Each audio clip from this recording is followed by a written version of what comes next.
Dull as a butter knife, is what you mean? Her father took a long drink. It's fine, Sam. Fighting is part of you. I know you miss it.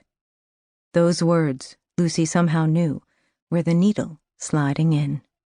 Her father put down his beer and touched her mother's cheek. Not half as much as I missed you guys while I was over there. I'm good, Sam. Samantha Davenport turned her face into her husband's palm, and he pulled her close. They stayed like that for a moment, their skin flush in the evening light. They made Lucy think of the statue in France, the one they'd seen last summer at the museum. The kiss, as if nothing existed but the two of them, as if that was the way it should be. Then her father stepped back, smiled. And your day, my beloved? Her mother picked up the spoon again. She was tall, with long dark hair and brown eyes a magazine writer had called soulful. She was a famous photographer who took pictures of mothers and children. Her photos of Lucy and her brothers hung all over the house. Cranky babies, her mother said. Fretting mothers. I did get up to the factory, took more shots for next month's gallery opening. And no weird guy lurking in the background? Her eyebrows came together in that way that made Lucy think of birds' wings. Nothing. Jack didn't see anything either. Maybe I'm just paranoid. Her dad nodded, but not like he agreed with her. Lucy thought her mom's assistant was mostly okay, but she was pretty sure her dad didn't like him at all. You packed and ready to go? Pretty much. 4 a.m. is going to come too early. She gathered her hair in a fist and lifted it off her neck. I'm going to miss you, Ben Davenport.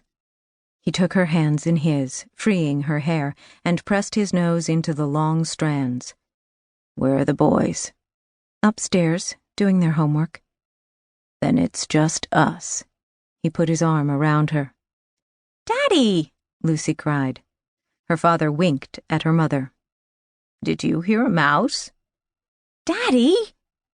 There it is again, that little field mouse.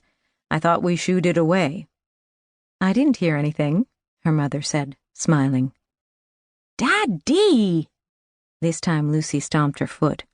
Her dad lowered his gaze until his eyes met Lucy's. He winked. Lucy lifted her chin and held up her book. It's time, Daddy. Her mother folded her arms, but not in an angry mom way. You two have 20 minutes until dinner. In the library, it was really the family room, but Lucy and her father called it the library. Lucy grabbed Bobo and waited until her dad had turned on the lamp and seated himself in his favorite chair. Then she clambered into his lap and curled against his chest, her stuffed monkey tucked into her own lap. Her father carried the heat of the day, like a stray bit of sun in the air-conditioned house. He smelled of the office, papers and stale air, but also cigarette smoke and a whiff of grease. The grease said he'd been in the yard with the trains that day.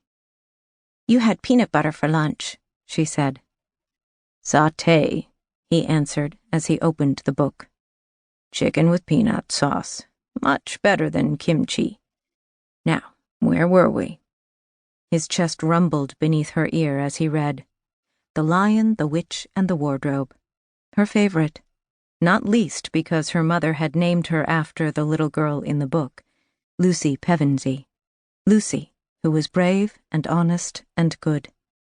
Outside, through the western windows, clouds gathered. July was the time for thunderstorms in Colorado, her mother had told her. It might storm while I'm in New York, she'd said. But don't be afraid. It's just God rearranging the clouds. Lucy watched the sky darken while her father read aloud about the White Witch. She could see their reflection floating in the glass. The window was a magic world. It held both the inside of the house where she and her father sat and the outside where the trees had begun to lash. Far away, a train whistle blew. Her father loved the trains.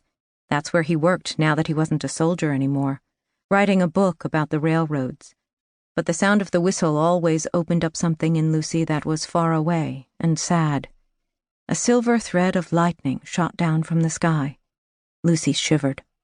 Her dad paused in his reading. The train? No, she said, wanting to be brave.